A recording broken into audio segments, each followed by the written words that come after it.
And welcome back to Por Vida. Today I have a very special guest with me. Um, she is a magazine author. She's a photographer. You know her, you love her, Wendy Cubilla. And today I am going to be interviewing her and be asking her questions of what it's been like to, have a magazine, what her journey has been like. So, Wendy, is East LA your hometown? Have you been living here your whole life? Yeah, hi everybody. Yes, my name is Wendy, and yeah, I've lived here my whole life, so East LA is definitely my hometown. And East LA, your hometown, is the one that rooted your whole magazine career? Yes, so everything started here. All my photography is based locally. It's based in East LA and in Boyle Heights. Yeah.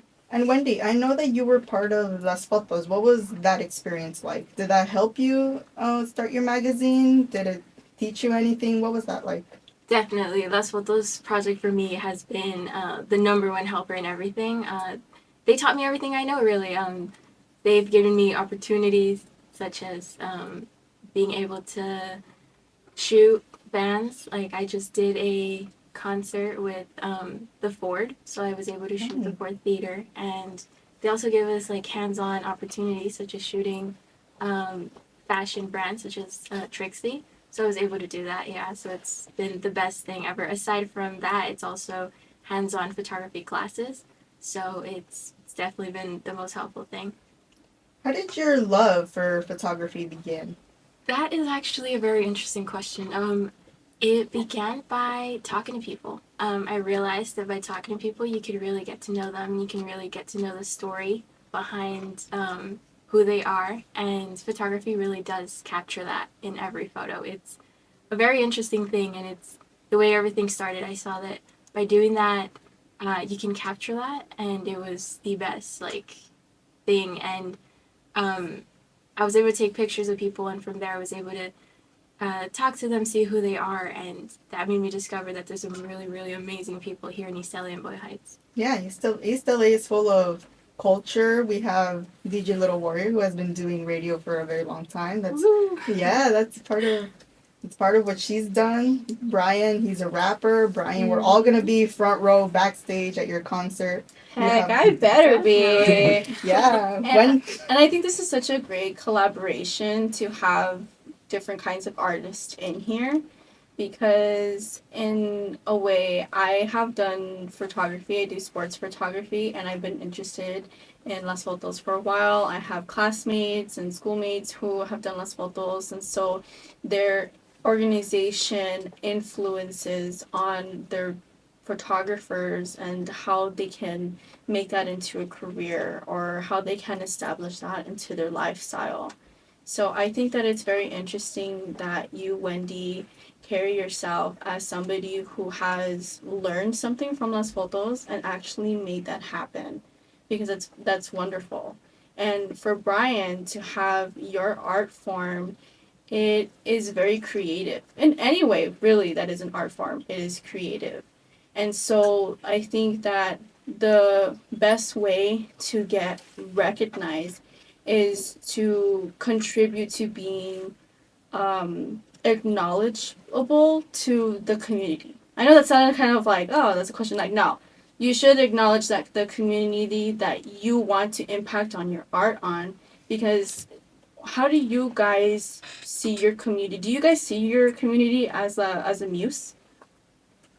Yeah, definitely. For me, it is the one thing that kind of started everything. So I like focusing on the beauty of East LA or the beautiful things in it, and also Boyle Heights, like the community, the beauty of that togetherness that East LA and Boyle Heights has, and also how there are just so many like raw, real things here, and those things like deserve to be seen. Yes. And I especially agree with things being seen. I was talking to Brian earlier about things that, when kids who grow up in the hood and Boyle Heights and then they want to go out and explore a different part of the area and environment, sometimes it's hard to kind of be like, I'm gonna be a new person and leave the hood behind. And I was telling Brian, you know what's one thing I would like to take from the hood? The elotero man, and the Yeah. churro people. I'm always on about that. The raspado people, you can't leave them behind. Yeah. So I just think that it's majorly great impacting that if you are going to shift to new environments and shift to new locations on where your art is going to be shown and promoted, how do you feel that do you accept that your muse as the community you can also allow other different types of forms that impact your art? Yeah, I like to think that my community and East LA and Boyle Heights is like my muse, but I like to carry that around wherever I go. So wherever I go, not forgetting where I'm from, not forgetting all of that, because I think that's the most important thing. And I think that's something that's very needed because a lot of other places, like for example, 20 minutes from here, a lot of places are well, more fortunate and they're really close, they're 20 minutes away. And I think just demonstrating that we can come from East LA, we can come from Boyle Heights, and there's so much cool things here. There's so much like talent here, and that's something that deserves to be seen. I definitely agree with the talent that is in here because there's a lot of potential that the people in the community here have, and there are organizations like Las Fotos who are open and available to people here in Boyle Heights to help them grow. So, do you feel grateful for like Las Fotos and helping you out in that aspect? Oh yeah, definitely. I'm very, very grateful. They have been super helpful in every way. They are super supportive. They always want us to do our best, and even if it's something that seems very hard, very like out of our reach, they're like, no, no, no, you got this. Like, believe in yourself. You could do this. And yeah, they've been incredibly, incredibly helpful.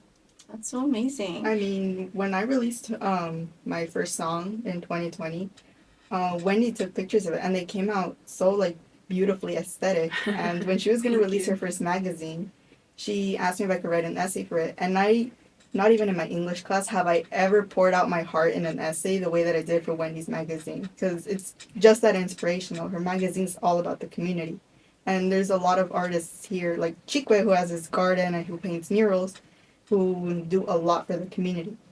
And this has kind of sparked a question into my mind that's here and available for anybody to answer. How can we influence students to be passionate about academic works? Because you said like you struggled with English, but there was something that you were so passionate about that had to do with English, right? You had to do a writing portion of it, but how can we able to shift and be like, oh, we have an art form and that we're passionate about that, but is there a way that we can shift that to like the educational school system and how art can relate to influence students to be more motivated on their academics? Well, I know that this year, last year, you know how there was the whole voting for the propositions? There was a proposition where the government would give more funding towards the arts for public schools. And as soon as I saw that, I voted yes on that, because growing up, my schools, the schools that I went to, middle school, elementary school, they didn't have any like art form. And whenever I try to express myself, like, drawing like little doodles on my notes and stuff, I would get in trouble for it. The teachers would be like, you can't be doing that. And I never had any other way besides expressing myself at home, drawing on pieces of paper. So I feel like having more art programs in schools could really like bring out creativity, could bring out other career paths, because artistry isn't really seen as like an honorable career path. When I was gonna go into college, that was like a big thing. Like, should I go to an acting school? Should I study this? Should I do that? I didn't know what I wanted to do because of that. So I say we're talking about the programs, right? Like having programs with yeah, like artists and stuff like this. Like for example, the Boyle Heights Art Conservatory. This is a very good program. Like I was saying earlier, like I always pass by this street and I never knew it was here. So I feel like it's a very good place where you could grow and like just become who you want to be. did you ever, growing up, take singing classes that were like offered at your school? Did any classes like that inspire your love for rap? Not like particularly school, but like I said, like the system. like the justice system. Going into the justice system, you have like little programs where you could like get on a microphone and just hear yourself. You know what I mean? Yeah, like we're doing right now. Yes. Wendy, is there were there any programs in your school that inspire your love for photography, or was there nothing like that in your school that just come naturally to you? To be honest, there wasn't anything that I would say was kind of similar. It was really until I got to Las Fotos, and actually even really until COVID, when I borrowed my brother's camera and I was like, maybe I could do something with this, and I ended up really liking it. But no, schools didn't really have that. And I did notice that a lot of the time they would kind of not like if you were kind of in the arts, they would kind of discourage you from going into the arts program. They kind of hype up other things like science or math or stuff like that. But if you were interested in the arts, they wouldn't really count it as like a legitimate career, which I think is incredibly wrong. I know. In my elementary school years, I would, you know how they, instead of A, B, C, D, F, they would have 1 through 4 as like the grading scale. Yeah. I would always get 4 in arts, and my mom would get mad at me because I would have a 2 in math or a 1 in English. Then I'd be like, but I got a 4 in art, and I like art. She'd be like, no, but you have to be good in math too. And I don't like math. Any other thoughts? Well, for me, I come from Roosevelt High Schools, and they have like a whole arts program there. They really push the arts, but the problem with it is they're the most underfunded part of the school, and they don't really push that. They push more to become a lawyer, to become a doctor, and not to become an artist or forms of government or anything. Didn't Roosevelt just get like a whole ton of money for like reconstruction and all that? Yeah, they got over $500 million to reconstruct the A building. Wow. Yeah. Wow. How do we so there's a focus on funding, right? And then we're having a focus on art and how that impacts children in academics, right? And how we see that art is not taken as a serious form of a career or occupation. So how are ways that students and people of the community can take action towards saying, hey, we should get more funding in art programs, because that also could be taken seriously on students who want to make that happen? Protests. Yeah, protests work, because the problem that I see in changing that within the school, it's very much like there's a term, I don't really know the definition of the term, but it's like the whole school system is owned by the same people and run by the same people who use the prison system, and like the schools are made. That's true. Yeah, schools are made to turn you into a factory worker. They were designed to that's why you sit in rows for an industrial workplace. Like that's why you sit in rows, so you learn to do that. You learn to follow orders. You learn to become another. That's so boring. Let us be creative. Right. Yeah, And it's messed up. it is. So the whole like problem with the system, there's no real way to work within the system, because if you work within the system to try to change the system, they won't let you, because it's out of their interest. Like it's so fundamentally rooted in making you into a mindless drone that it doesn't allow for you to change it.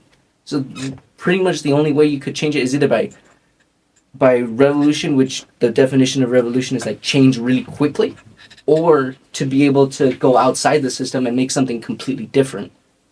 Yeah, that's understandable. I could say like about the system. Like you are right about what you said. It is difficult like trying to make it out of some place where you're stuck and you don't have the support system to actually do it.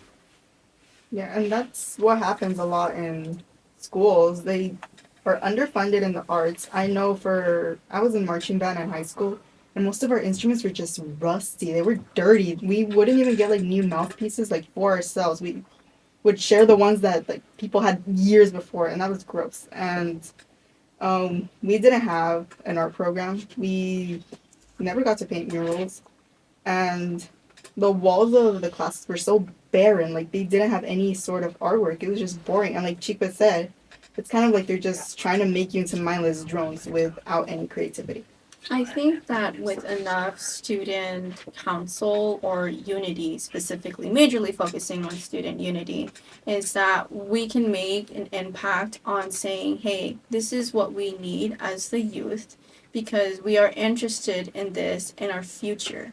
So if we were to learn this in our adolescence and our emerging adulthood, then we are able to venture off and use that as skills that we could use later on in life, Mm-hmm. right? Because there's so much that we learn from art, but yet I think that in some social, in a general value, it's not seen enough to make to make it seem like a real job, right? Like, oh, you're gonna be a photographer? That's not a real job. Like, that's something. Well, that's Wendy what has made it a real job already. exactly. And so, with people who have made an impact within that industry, they are showing that it is possible. So, how can people like Wendy make more of a hey, I'm a person who's done it. Let me share you my story.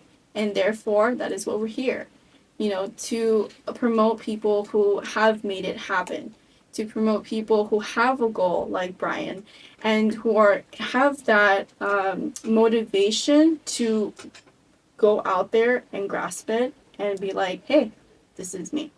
It's Right. mine.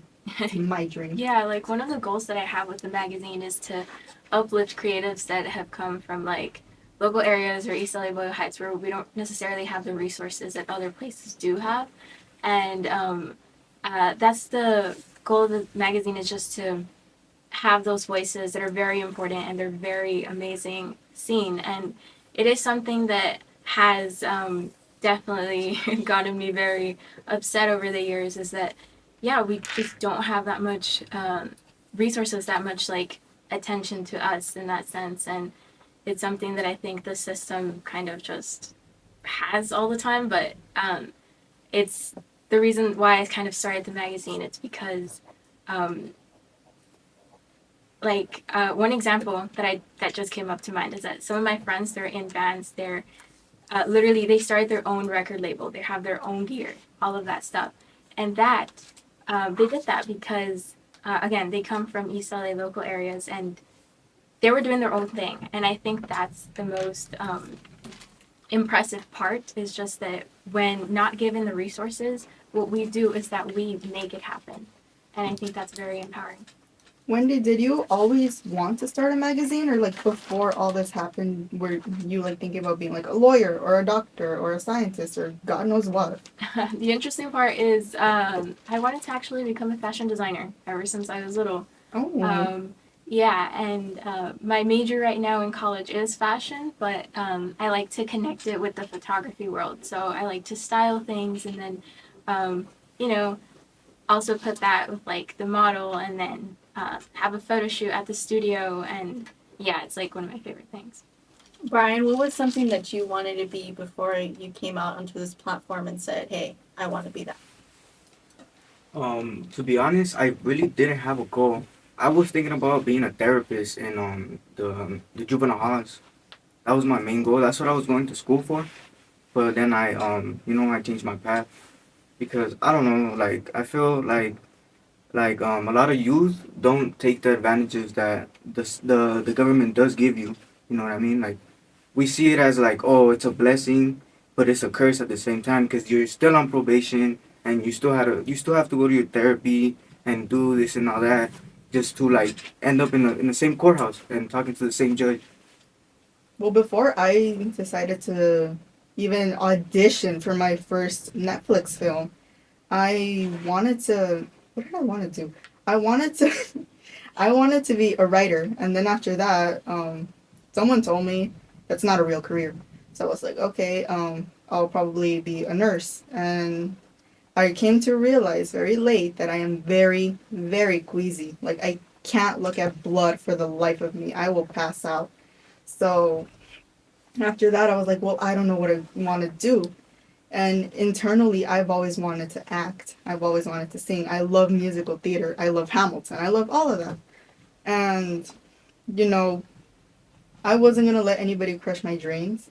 So I started deciding to study theater. I started getting auditions. And I got my first Netflix audition at 16, which really made a big impact on me because I was like, wow, am I really that good of an actor to get a Netflix audition? I didn't make it, but at least I got it. As an artist, how have you guys gone through so many trial and error and still yet be like, nah, man, this is still something I want to do? How has trial and error have not discouraged you? What is that mindset that you have that still keeps you guys going? I feel like what keeps me going is like to actually have like the motivation to say my story, because I know a lot of youth go through the same thing I do or even worse, and I'm just really trying to just motivate people. I'm just really trying to, you know, because I would always tell people in my class, I would always tell my family, look, one day I'm going to be on that screen. One day you're going to walk into a movie theater and I'm going to be on a poster, and you're going to walk in with your bag of popcorn, you're going to sit down, you're going to watch me in a movie. So is that like a future invitation you're telling me? Because Yes, very much I so. want to be on the red going. carpet. You guys will Yeah. come to the red carpet. I want to go to the premieres with you. You most definitely will. Wendy, will you be photographing all of that? Of course, I will be right there with you. I would say for me, it would definitely be the mindset that I just ask myself, like, is this something I love? And if the answer is yes, that's enough. It's like, I love it and that's it. And eventually, there's going to be people that are going to, root for you and they're going to stay with you. Like you, Jasmine. You stay all the time. Because you're a great photographer and I believe in you. Thank you. And, it's those people that you stick with. Yeah. I mean, just to kind of finalize is that when bringing on artists onto a platform, it's very important to get deep and rooted into their background and how they contribute to their artwork and just the gears behind it. Because maybe somebody who's listening on the radio could be like, ah, man, I'm having a really sucky day and I'm tired and this and that. And then when they hear people like you, Wendy, Era, Brian, and such, and they hear your guys' amazing stories and your persistence and passions that, you guys have kind of like altered and being like, oh my God, this is what I found out like, and this is how much I contribute to it. It could inspire others.